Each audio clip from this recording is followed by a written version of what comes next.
I remember something dun sa book na How to Win Friends and Influence People.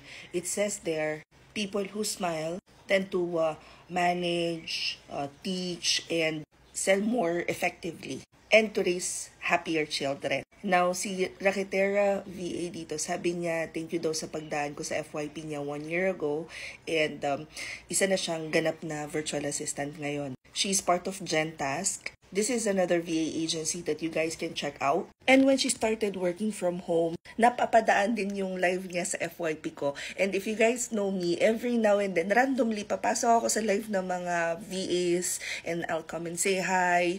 Maya-maya pag kailangan ko nung umexit, sasabi ko na ronda lang ako kasi kailangan ko na tumingin ng ibang naka-live, ganyan. And quite frankly, nakakatuwa to si Rakitera VA because kapag napasok ako sa live niya, even before, yung pagdadaan pa lang siya sa FYP ko, makikita mo na kagad na sobrang happy ng personality niya. So even before she successfully transitioned to freelancing, I know already in my heart, parang somewhat naramdaman ko na makaka-transition kagad to. And that is all because of her positive perspective. Mapapansin natin sa mga VA group, ang dami-dami mga nagpo-post na parang malungkot, alam mo yung parang desperate na sila for work, naiinis na sila kasi hindi sila pumapasa to a point na ang hirap pag Pinoy yung nag-interview and all that mentality. And although those feelings are valid, malaki pa rin ang impact sa buhay ng tao kapag tayo ay may positive perspective na instead na we spend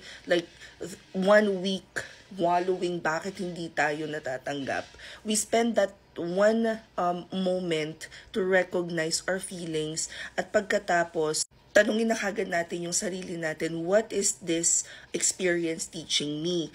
How can I make it better? How can I be better sa next interview? Yun lang, share ko lang dahil Friday na ngayon at malapit na naman tayo mag-weekend.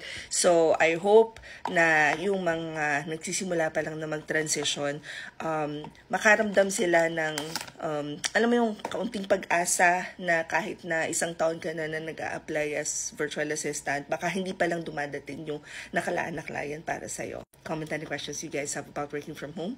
Follow for more work from home chismis. Bye!